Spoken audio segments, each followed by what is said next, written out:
नमस्कार मंडळी, क्रिशवीज व्लॉग या आपल्या चॅनलमध्ये आपणा सर्वांचं अगदी मनापासून स्वागत आहे.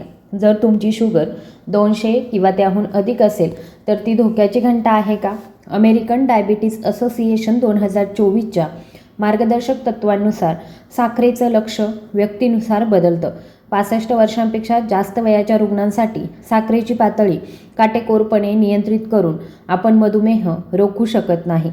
जर्नल ऑफ क्लिनिकल एंडोक्रायनॉलॉजी अँड मेटाबॉलिझममध्ये प्रकाशित झालेल्या संशोधनामध्ये असं सूचित करण्यात आलं आहे की 140 किंवा 180चे शुगर टार्गेट प्रत्येकासाठी सेट केले जाऊ शकत नाही.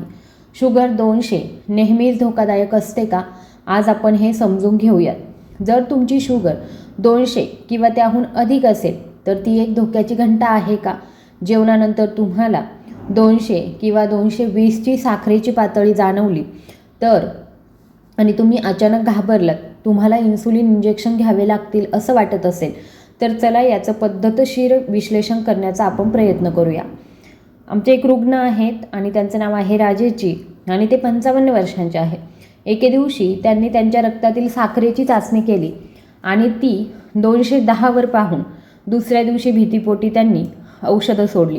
रक्तातील साखर प्रत्यक्षात किती वाढू शकते हे पाहण्यासाठी बरेच लोक स्वतःच्या शरीरावरती प्रयोग करतात. म्हणून आज आपण संख्यांच्या भीतीचं वैज्ञानिक विश्लेषण समजून घेण्याचा प्रयत्न करू आणि ही भीती योग्य आहे का? 200 पर्यंत पोहोचणं की 200पेक्षा जास्त हे खरोखरच उपचार अपयश आहे का? अमेरिकन डायबिटीज असोसिएशनचे 2024चे मार्गदर्शक तत्वे लवकरच प्रसिद्ध होतील, ज्यामध्ये असं म्हटलं आहे की प्रत्येक व्यक्तीसाठी साखरेचं लक्ष वेगळं असतं. त्यांच्या मते साखरेचं लक्ष व्यक्तिकृत केलं पाहिजे. प्रत्येक रुग्णाची PPG मूल्य 180पेक्षा कमी असणं आवश्यक नाही. वय आणि इतर सहरोगांवर अवलंबून 200च्या आसपास PPG मूल्य देखील स्वीकार्य असू शकतं. हे विचारात घ्या. 2 व्यक्तींचे PPG मूल्य 200च्या आसपास आहे. एक 40 वर्षांचा आणि दुसरा 75 वर्षांचा. म्हणून आम्हाला दोघांसाठी वेगवेगळ्या नमुन्यांची शिफारस करावी लागेल. आमच्याकडे 72 वर्षांचा रुग्ण रामलाल आहे, ज्याची रक्तातील साखर 215 मिलीग्राम प्रति डेसिलिटर होती. तो घाबरला होता आणि भीतीमुळे त्याने त्याचं अन्नसेवन कमी केलं होतं. पण जेव्हा आम्ही त्यांच्या संपूर्ण प्रोफाईलकडे पाहिलं तेव्हा आम्हाला समजलं की 215 हा त्याच्या वयासाठी एक सामान्य आणि सुरक्षित आकडा आहे. आज या व्हिडिओमध्ये आम्ही संशोधनाच्या मदतीने हे रहस्य समजून घेण्याचा प्रयत्न करू. 200च्या आसपास मूल्य कधी स्वीकार्य होतं हे समजून घेणं सुद्धा महत्त्वाचं आहे. अमेरिकन डायबिटीज असोसिएशन 2024च्या मार्गदर्शक तत्वांनुसार 65 वर्षांपेक्षा जास्त वयाच्या वृद्ध रुग्णांसाठी आपण मधुमेहावरती कडक नियंत्रण ठेवू शकत नाही. का? कारण अशा लोकांमध्ये हायपोग्लायसेमियाचा धोका खूप जास्त असतो. वृद्धापकाळात रक्तातील साखरेची पातळी अचानक कमी होणं हे रक्तातील साखरेच्या पातळीपेक्षा किंचित जास्त घातक असू शकतं. जर रक्तातील साखर अचानक कमी झाली तर हायपोग्लायसेमिया घातक ठरू शकतं. मेंदूतील न्यूरॉन्स अचानक कमी झाल्यामुळे त्यांच्या रक्तातील साखरेची पातळी ग्लुकोजपासून वंचित राहिल्यास त्यांचा मृत्यू होऊ शकतो. शिवाय एखादी व्यक्ती बेशुद्ध होऊ शकते आणि पडू शकते. दुखापत होऊ शकते, हाडे मोडू शकतात आणि हृदयविकाराचा झटका येऊ शकतो. म्हणून 65 वर्षांपेक्षा जास्त वयाच्या लोकांसाठी 180 ते 220ची रक्तातील साखरेची पातळी ही सुरक्षित मानली जाते. डॉक्टर देखील दीर्घकालीन मूत्रपिंडाचा आजार किंवा हृदयरोग यासारख्या इतर गंभीर वैद्यकीय स्थिती असलेल्यांसाठी रक्तातील साखरेची पातळी सुमारे 200 असण्याची शिफारस करतात. कारण जास्त हायपोग्लायसेमिया हानिकारक असू शकतो आणि शरीरावरती अतिरिक्त ताण येऊ शकतो. या व्हिडिओच्या सुरुवातीला आपण सांगितल्याप्रमाणे रक्तातील साखर नियंत्रित करण्याचे लक्ष प्रत्येक व्यक्तीसाठी वेगवेगळे असते. जगभरातील संशोधनातून हे सिद्ध झालं आहे. जर्नल ऑफ क्लिनिकल एंडोक्रायनॉलॉजी अँड मेटाबॉलिझममध्ये प्रकाशित झालेल्या एका अभ्यासामध्ये असं सूचित केलं गेलं आहे की प्रत्येकासाठी 140 किंवा 180चे रक्तातील साखरेचे लक्ष निश्चित केले जाऊ शकत नाही. हे लक्ष रुग्णाचं वय, इतर सहवर्ती रोग आणि आयुर्मान यावर अवलंबून असतं. बरेच लोक अनियंत्रितपणे औषधांचे डोस समायोजित करतात आणि अगदी औषध पूर्णपणे सोडून देतात. जगभरातील संशोधनामधून असं दिसून आलं आहे की जर तुम्ही तुमच्या साखरेची पातळी नियंत्रित केली नाही तर स्वतः प्रयोग करा, औषधांचे डोस समायोजित करा आणि औषधोपचार वगळा, तर वाढलेली ग्लुकोजची पातळी शरीराच्या विविध भागांमध्ये पोहोचते, ज्यामुळे जैवरासायनिक प्रतिक्रिया सुरू होतात.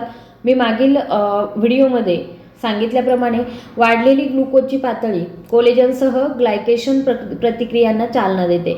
यामुळे त्वचा निस्तेज होते आणि सुरकुत्या पडतात, हाडे कमकुवत होतात, सांधे कमकुवत होतात. वाढलेली साखरेची पातळी किंवा ग्लुकोजची विषाक्तता मूत्रपिंड, डोळे, मेंदू आणि इतर अनेक अवयवांना नुकसान करते. म्हणून तुमच्या डॉक्टरांच्या मदतीने तुम्ही तुमच्या साखरेची पातळी एका निश्चित झोनमध्ये ठेवण्याचा प्रयत्न केला पाहिजे.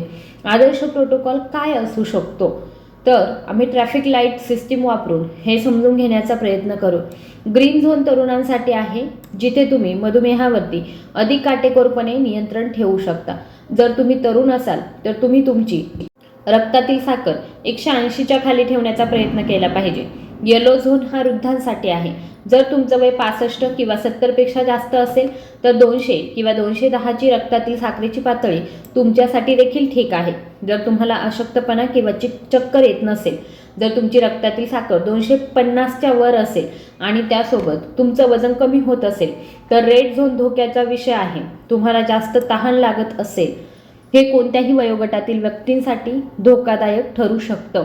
जीवनरक्षक उपायांबद्दल काही संशोधन समर्पित आहार योजनांमध्ये प्लेट पद्धत समाविष्ट आहे, ज्यामध्ये तुमची प्लेट 50% हिरव्या भाज्या, 25% प्रथिने आणि उर्वरित 25% कार्बोहायड्रेट्सने भरणं समाविष्ट आहे.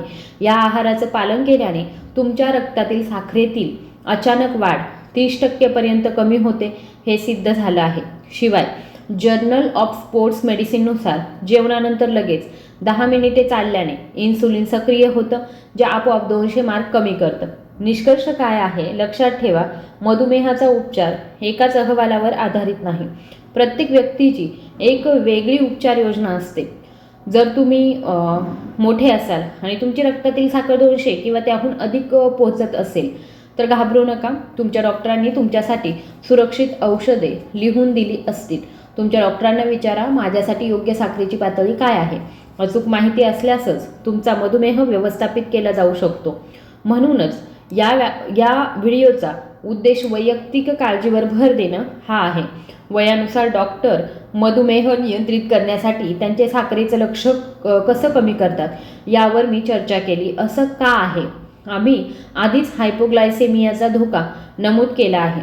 वृद्धांमध्ये कमी रक्तातील साखर उच्च रक्तातील साखरेपेक्षा जास्त धोकादायक असू शकते. उदाहरणार्थ 72 वर्षांच्या रुग्णांपैकी एकाचं उदाहरण आपण बघूया की ज्याच्यामध्ये 25 PP किंवा मग 215 मिलीग्रॅम प्रति डेसिलिटर सुरक्षित मानलं जाऊ शकतं. आजच्या व्हिडिओमध्ये असे युक्तिवाद ADA, RSSDI आणि जगभरातील इतर मानक संशोधन पत्रांवर आधारित केले आहेत. तुमच्यासाठी अशा प्रकारची विज्ञान आधारित संशोधन आधारित माहिती आणत आहे. जर तुम्हाला ही माहिती आवडली असेल तर तुम्ही नक्कीच कनेक्ट राहा, चॅनलला सबस्क्राईब करा आणि व्हिडिओ आवडला असेल तर कृपया व्हिडिओला शेअर देखील करा. धन्यवाद.